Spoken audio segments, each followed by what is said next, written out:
Hi hello ನಮಸ್ತೆ welcome back to my YouTube channel. ಎಲ್ಲರೂ ಹೇಗಿದ್ದೀರಾ, ಚೆನ್ನಾಗಿದ್ದೀರಾ ಅಂತ ಭಾವಿಸ್ತೀನಿ. ಹಾಗೆ ಇನ್ನು ಯಾರೆಲ್ಲ ನನ್ನ ಯೂಟ್ಯೂಬ್ ಚಾನಲ್ನ ಸಬ್ಸ್ಕ್ರೈಬ್ ಮಾಡದೆ ನೋಡ್ತಿದ್ದೀರೋ ಪ್ಲೀಸ್ ಸಬ್ಸ್ಕ್ರೈಬ್ ಮಾಡ್ಕೊಂಡು ನೋಡಿ. ಹಾಗೆ ಲೈಕ್, ಶೇರ್, ಕಮೆಂಟ್ ಮಾಡೋ ಮೂಲಕ ಸಪೋರ್ಟ್ ಮಾಡಿ. ಇವತ್ತು ಭೀಮ್ನ ಅಮಾವಾಸ್ಯೆ ಆಗಿದೆ. ಸೊ ಬೆಳಗ್ಗೆಯಿಂದನೇ ವ್ಲಾಗ್ನ ಸ್ಟಾರ್ಟ್ ಮಾಡಿದ್ದೀನಿ.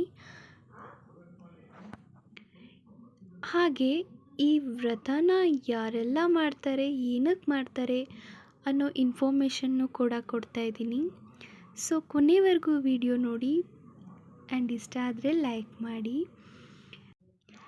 ರಾತ್ರಿಯೇ ಬಾಗಿಲೆಲ್ಲ ತೊಳ್ಕೊಂಡಿದ್ದೆ. ಸೊ ಅದಕ್ಕೆ ನಾನು ಮತ್ತೆ ತಿರ್ಗಾ ಏನೂ ನೀರು ಹಾಕಿ ವಾಶ್ ಮಾಡಲಿಲ್ಲ. ಸುಮ್ಮನೆ ಬಟ್ಟೆನ ಅಲ್ಲೇ ಒರೆಸ್ಕೊಂಡೆ. ಹಾಗೆ ಹೊಸ್ಲನ್ನ ತೊಳ್ಕೊಂಡು ಅರಿಶಿನ ಕುಂಕುಮ ಎಲ್ಲ ಇಟ್ಕೊಂಡು ಬಾಗಿಲಿಗೆ ರಂಗೋಲಿನೂ ಎಲ್ಲ ಹಾಕ್ಕೊಂಡೆ. ನಾನು ದೊಡ್ಡದಾಗಂತೂ ಹಾಕಿಲ್ಲ ರಂಗೋಲಿ, ಯಾಕಂದರೆ ಎಲ್ಲ ತುಳ್ದು ಹಾಳಾಗಿಬಿಡತ್ತೆ. ಸೊ ಚಿಕ್ಕದಾಗೆ ಹಾಕ್ಕೊಂಡೆ. ಮನೆ ಮುಂದೆ ಜಾಗ ತುಂಬ ದೊಡ್ಡದಿತ್ತಂದರೆ ಹಾಕೋಬೋದು. ನಾವು ಮೇಲಿರೋ ಕಾರಣ ಸ್ವಲ್ಪ ಅಲ್ಲಿ ಬಾಲ್ಕನಿ ಚಿಕ್ಕದಾಗೆ ಇದೆ. ಮುಂದೆ ಪ್ಯಾಸೇಜ್ ಜಾಸ್ತಿ ಬಿಟ್ಟಿಲ್ಲ ಅವರು, ಅದಕ್ಕೋಸ್ಕರ ಚಿಕ್ಕದಾಗೆ ಒಂದು ರಂಗೋಲಿನ ಹಾಕ್ಕೊಂಡೆ. ಹಾಗೆಲ್ಲ ಸಗಣಿನ ಮನೆ ಮುಂದೆ ಹಾಕಿ ಸಾರಿಸಿ ರಂಗೋಲಿ ಬಿಡ್ತಿದ್ರು. ಈಗೆಲ್ಲ ಯಾರೂ ಕೂಡ ಆ ಥರ ಮಾಡಲ್ಲ.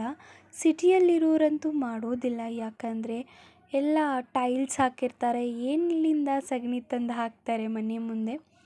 ಸೊ ಅದಕ್ಕೋಸ್ಕರ ಹೊಸ್ಲನ್ನ ಗೋಮಾತೆಯ ಗಂಜಲದಿಂದ ಒರೆಸ್ಕೊಂಡ್ರೆ ಹೊಸ್ಲನ್ನ ತುಂಬ ಒಳ್ಳೆಯದಾಗತ್ತೆ. ಯಾವುದೇ ಥರ ನೆಗೆಟಿವ್ ಎನರ್ಜಿ ಇರಲ್ಲ. ಸೊ ನಾನು ಇವಾಗೆಲ್ಲ ಬಾಗಿಲನ್ನ ಒರೆಸಿ ರಂಗೋಲಿ ಹಾಕಾಯಿತು. ಸ್ನಾನ ಮಾಡಿ ಫ್ರೆಶ್ ಆಗಿ ಬಂದು ನಾನು ಕೂಡ ಪೂಜೆ ಮಾಡೋಕ್ಕೆ ಸ್ಟಾರ್ಟ್ ಮಾಡಿಕೊಂಡೆ. ನಾನು ನೈಟೆಲ್ಲ ಫೋಟೋಸ್ನ ಒರೆಸ್ಕೊಂಡು ಹಾಗೆ ಎಲ್ಲ ದೇವ್ರ ಸಾಮಾನ ತೊಳ್ಕೊಂಡು ಸ್ಟಾರ್ಟ್ ಮಾಡಿದ್ದೀನಿ. ಹಾಗೆ ಇದು ಏನಕ್ಕೆ ಪೂಜೆನ ಮಾಡ್ತಾರೆ ಅನ್ನೋ ಒಂದು ಸ್ಟೋರಿನ ಹೇಳ್ತೀನಿ. ಇದು ಜ್ಯೋತಿರ್ಭೀಮೇಶ್ವರ ವ್ರತ ಅಂತ ಹೆಣ್ಮಕ್ಳು ಮಾಡ್ತಾರೆ. ಎಲ್ಲ ಹೆಣ್ಮಕ್ಳು ಕೂಡ ಮಾಡ್ತಾರೆ. ಏನಕ್ಕೆ ಮಾಡ್ತಾರೆ, ಎಲ್ಲಿಂದ ಸ್ಟಾರ್ಟ್ ಆಯಿತು, ಏನು ಎಲ್ಲ ಹೇಳ್ತೀನಿ. ಪ್ಲೀಸ್ ಕೊನೆವರೆಗೂ ವಿಡಿಯೋನ ನೋಡಿ. ಆಷಾಢ ಮಾಸದ ಮೊದಲನೇ ಹಬ್ಬ ಅಂತ ಹೇಳಿದ್ರೆ ತಪ್ಪಾಗೋದಿಲ್ಲ. ಆಷಾಢದಲ್ಲಿ ಯಾವುದೇ ಥರ ಹಬ್ಬ ಹರಿದಿನಗಳು ಮಾಡೋದಿಲ್ಲ. ಸೊ ಇದೇ ಫಸ್ಟ್ ಹಬ್ಬ ಆಗಿರುತ್ತೆ. ಇದನ್ನು ಯಾಕೆ ಮಾಡ್ತಾರೆ ಜ್ಯೋತಿರ್ಭೀಮೇಶ್ವರ ಅಂತ ಹೇಳ್ತೀನಿ. ಕೊನೆವರೆಗೂ ಎಲ್ಲೂ ಸ್ಕಿಪ್ ಮಾಡದೆ ವಿಡಿಯೋನ ನೋಡಿ. ಈ ವ್ರತ ಬಂದು ಶಿವ ಪಾರ್ವತಿನ ಆಹ್ವಾನ ಮಾಡೋದಾಗಿರುತ್ತೆ. ಈ ವ್ರತ ಎಲ್ಲ ಹೆಣ್ಮಕ್ಳು ಕೂಡ ಮಾಡ್ತಾರೆ. ಮದುವೆ ಆಗದೇ ಇರೋರು, ಮದುವೆ ಆಗಿರೋರು, ಪ್ರತಿ ಹೆಣ್ಣು ಮಕ್ಕಳು ಕೂಡ ಮಾಡ್ತಾರೆ. ಏನಕ್ಕೆ ಮಾಡ್ತಾರೆ ಅಂದರೆ, ಮದುವೆ ಆಗಿರೋರು ಗಂಡನ ಆಯಸ್ಸು, ಆರೋಗ್ಯ, ಸಂತಾನ ಭಾಗ್ಯಕ್ಕಾಗಿ ಪಾದಪೂಜೆ ಮಾಡ್ತಾರೆ. ಅದೇ ಮದುವೆ ಆಗದಿರೋ ಹೆಣ್ಣು ಮಕ್ಕಳು ಒಳ್ಳೆ ಗಂಡ ಸಿಗಲಿ, ಒಳ್ಳೆ ಮನೆ ಸಿಗಲಿ ಅಂತ ಕೂಡ ವ್ರತ ಮಾಡ್ತಾರೆ. ಹಾಗೆ ಭೀಮ್ನಂಥ ಗಂಡ ಸಿಗಲಿ ಅಂತ ಕೂಡ ವ್ರತ ಮಾಡ್ತಾರೆ. ಹಾಗೆ ಈ ವ್ರತ ಯಾರು ಫಸ್ಟು ಮಾಡಿದ್ದು, ಎಲ್ಲಿಂದ ಸ್ಟಾರ್ಟ್ ಆಯಿತು ಅಂತ ಕೂಡ ಹೇಳ್ತೀನಿ. ಸ್ವರಾಷ್ಟ್ರ ಎಂಬ ರಾಜ್ಯದಲ್ಲಿ ವಜ್ರಬಾಹು ಎಂಬ ರಾಜನಿರ್ತಾನೆ. ಆ ರಾಜನಿಗೆ ಒಬ್ಬ ಮಗ ಇರ್ತಾನೆ. ಆ ಮಗನ ಹೆಸರು ಜಯಶೇಖರ. ಆದರೆ ಜಯಶೇಖರ ಬೇಗನೆ ಸಾವನ್ನಪ್ಪಿಡ್ತಾನೆ. ಅದಕ್ಕೋಸ್ಕರ ರಾಜನಿಗೆ ತುಂಬ ಚಿಂತೆ ಆಗತ್ತೆ. ಯಾಕಂದರೆ ಅಪ್ಪನಕ್ಕಿಂತ ಮಗನೇ ಬೇಗ ಸಾವನ್ನಪ್ಪಿಟ್ನಲ್ಲ ಅನ್ನೋ ಒಂದು ಕಾರಣಕ್ಕೆ. ಹಾಗೆ ಅವನು ಒಂದು ತೀರ್ಮಾನಕ್ಕೆ ಬರ್ತಾನೆ. ಇಡೀ ರಾಜ್ಯಕ್ಕೆ ಎಲ್ಲ ಕಡೆ ಸಾರಿಸ್ತಾನೆ. ಏನಪ್ಪ ಅಂದರೆ, ತನ್ನ ಮಗನ ಜೊತೆ ಮದುವೆ ಮಾಡ್ಕೊಳ್ಳೋಕ್ಕೆ ಯಾರು ಹೆಣ್ಣು ಕೊಡ್ತಾರೋ ಅವರಿಗೆ ಅರ್ಧ ರಾಜ್ಯನ ಕೊಡ್ತೀನಿ ಅಂತ. ಯಾಕಂದರೆ ಮಗ ಬೇಗ ಸಾವನ್ನಪ್ಪಿಟ್ಟಿರ್ತಾನಲ್ವ. ಹಾಗೆ ಒಂದು ಹೆಣ್ಣು ಕೊಡ್ತಾರೆ.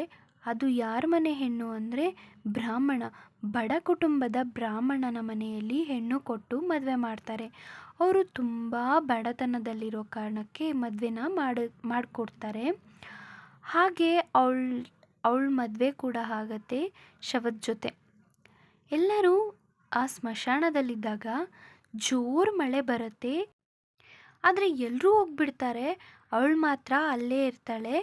ಆದರೆ ಅವಳಿಗೊಂದು ನೆನಪಾಗುತ್ತೆ. ಏನಪ್ಪ ಅಂದರೆ, ತನ್ನ ತಾಯಿ ಚಿಕ್ಕವಳಿದ್ದಾಗ ಆ ವ್ರತನ ಮಾಡಿಸ್ತಿದ್ರು, ಜ್ಯೋತಿರ್ಭೀಮೇಶ್ವರ ಎಂಬ ವ್ರತನ ಮಾಡಿಸ್ತಿದ್ರು. ಅದನ್ನು ನೆನಪಾಗಿ ಅವಳು ಕೂಡ ಮಾಡ್ತಾಳೆ. ಅಲ್ಲೇ ಇದ್ದ ಮಣ್ಣಿನ ದೀಪ ಮಾಡಿ, ಹಾಗೆ ಅಲ್ಲೇ ಇದ್ದ ಸಸಿಗಳನ್ನು ಕಿತ್ತು ಬೇರನ್ನು ತಗೊಂಡು ಬತ್ತಿ ಮಾಡಿಕೊಂಡು ದೀಪನ ಹಚ್ಚುತ್ತಾಳೆ. ಹಾಗೆ ಶಿವಪಾರ್ವತಿನೂ ಕೂಡ ಆಹ್ವಾನಿಸ್ತಾಳೆ. ಹಾಗೆ ಶಿವಪಾರ್ವತಿ ಕೂಡ ಪ್ರತ್ಯಕ್ಷ ಆಗ್ತಾರೆ. ಅವಳಿಗೆ ಏನು ವರ ಬೇಕು ಕೇಳ್ಕೊ ಅಂತ ಹೇಳಿದಾಗ ಅವಳು ತನ್ನ ಗಂಡನ ಆಯಸ್ಸು ಮರಳಿ ಕೊಡಿ ಅಂತ ಕೇಳ್ಕೊಳ್ತಾಳೆ. ಅದಕ್ಕೆ ಶಿವಪಾರ್ವತಿ ಕೂಡ ಅಸ್ತು ಅಂತ ಶಿವಪಾರ್ವತಿ ಕೂಡ ಹೇಳ್ತಾರೆ. ಅವತ್ತಿಂದ ಜ್ಯೋತಿರ್ಭೀಮೇಶ್ವರ ವ್ರತ ತುಂಬ ಪ್ರಸಿದ್ಧ ಆಗತ್ತೆ. ಈ ವ್ರತದ ಇನ್ಫಾರ್ಮೇಷನ್ ನೀವು ತಿಳ್ಕೊಂಡ್ರಿ ಅಲ್ವಾ? ನಾನು ಕೂಡ ಕೇಳಿ ತಿಳ್ಕೊಂಡಿದ್ದು ಇಷ್ಟ ಆಗಿದೆ ಅಂದ್ಕೊತೀನಿ.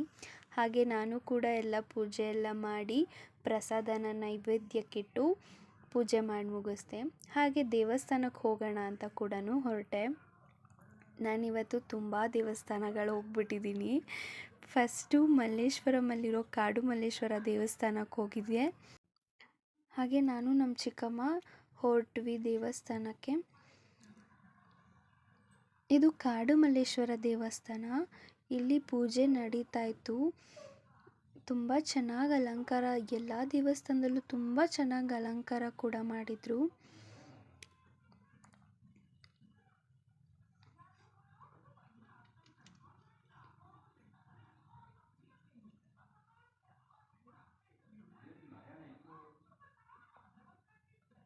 ಕಾಡುಮಲ್ಲೇಶ್ವರ ದೇವಸ್ಥಾನದಲ್ಲಿ ದರ್ಶನ ಆಯಿತು ಚೆನ್ನಾಗಿ. ಮತ್ತು ಇವಾಗ ನಾವು ದಕ್ಷಿಣ ಮುಖ ನಂದಿ ದೇವಸ್ಥಾನಕ್ಕೆ ಹೋಗ್ತಾ ಇದ್ದೀವಿ. ಈಗ ಅಲ್ಲಿ ಕೂಡ ತುಂಬ ಚೆನ್ನಾಗಿದೆ. ಮಲ್ಲೇಶ್ವರಮಿಗೆ ಬಂದರೆ ತುಂಬ ದೇವಸ್ಥಾನಗಳಿದೆ. ಸರ್ಕಲ್ ಮಾರಮ್ಮ ಆಗಿರ್ಬೋದು, ಮತ್ತು ಗಂಗಮ್ಮ ದೇವಸ್ಥಾನ, ಸಾಯಿಬಾಬಾ ದೇವಸ್ಥಾನ, ಲಕ್ಷ್ಮೀ ನರಸಿಂಹಸ್ವಾಮಿ ದೇವಸ್ಥಾನ, ಎಷ್ಟು ಚೆನ್ನಾಗಿ ದೇವಸ್ಥಾನ ಎಲ್ಲ ದರ್ಶನ ಕೂಡ ಆಗುತ್ತೆ. ಈಗ ನಾನು ಇಲ್ಲಿ ಹೇಳಿದ್ನಲ್ವ, ಬಸವನ ಬಾಯಿಂದ ಶಿವನ ತಲೆ ಮೇಲೆ ತೀರ್ಥ ಬೀಳ್ತಾನೆ ಇರುತ್ತೆ, ಆ ದೇವಸ್ಥಾನ ಇದು. ತುಂಬ ಚೆನ್ನಾಗಿದೆ. ಇಲ್ಲೂ ಕೂಡ ಚೆನ್ನಾಗಿ ದರ್ಶನ ಆಯಿತು.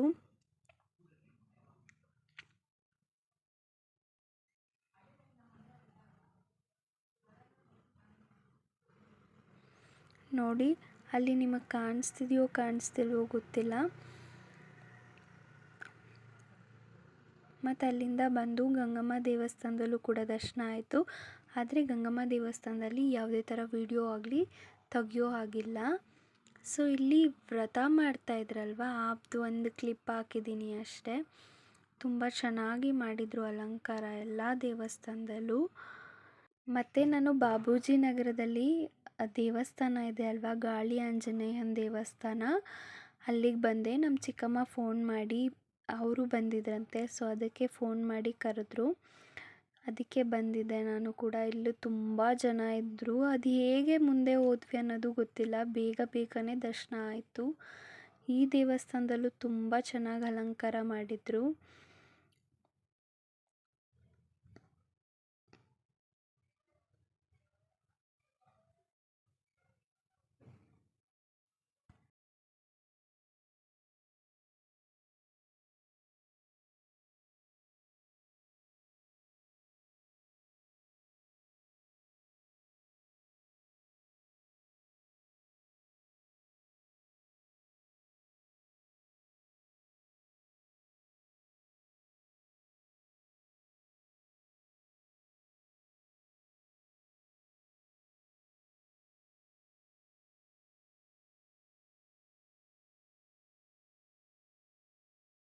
ಫೈನಲಿ ಮನೆಗೆ ಬಂದೆ. 1:30 2 o'clock ಆಗಿದೆ ಆಲ್ರೆಡಿ. ದೇವಸ್ಥಾನ ಎಲ್ಲ ಫುಲ್ ಇವತ್ತು ರೌಂಡ್ ಹೊಡೆದಿದ್ದು ದೇವಸ್ಥಾನನ. ತುಂಬ ಚೆನ್ನಾಗಿ ಅಲಂಕಾರ ಮಾಡಿದರು, ನೋಡೋಕ್ಕೆ 2 ಕಣ್ಣು ಸಾಲಲ್ಲ ಅಷ್ಟು ತುಂಬ ಚೆನ್ನಾಗಿ ರೆಡಿ ಮಾಡಿದರು, ಅಲಂಕಾರ ಎಲ್ಲ ಮಾಡಿ. ಮಲ್ಲೇಶ್ವರಂಗೆ ಹೋಗಿ ಮಲ್ಲೇಶ್ವರಮಿಂದ ಹಾಗೆ ಮನೆಗೆ ಬರೋಣ ಅಂದ್ಕೊಂಡಿದ್ವಿ. ಅಷ್ಟರಲ್ಲಿ ನಮ್ಮ ಚಿಕ್ಕಮ್ಮಂದಿರು ಫೋನ್ ಮಾಡಿ ಇದು ಗಾಳಿ ಆಂಜನೇಯನ ದೇವಸ್ಥಾನಕ್ಕೆ ಬನ್ನಿ ಅಂತ ಹೇಳಿದ್ರು. ಬಾಪೂಜಿ ನಗರಲ್ಲಿ ಇದೆಯಲ್ಲ ಸ್ಯಾಟಲೈಟ್ ಹತ್ರ, ಅಲ್ಲಿಗೆ ಬನ್ನಿ ಅಂತ ಹೇಳಿದ್ರು. ಅಲ್ಲಿಗೆ ಹೋಗಿ ಅಲ್ಲೂ ದರ್ಶನ ಮಾಡ್ಕೊಂಡು ಬಂದ್ವಿ. ಅಂದರೆ ಅಲ್ಲಿ ತುಂಬ ಜನ ಇದ್ದರು, ತುಂಬ ಚೆನ್ನಾಗಿ ಅಲಂಕಾರ ಮಾಡಿದರು ಎಲ್ಲ ದೇವ್ರಿಗೂ ಕೂಡ. ಚೆನ್ನಾಗಿತ್ತು ಒಂಥರ.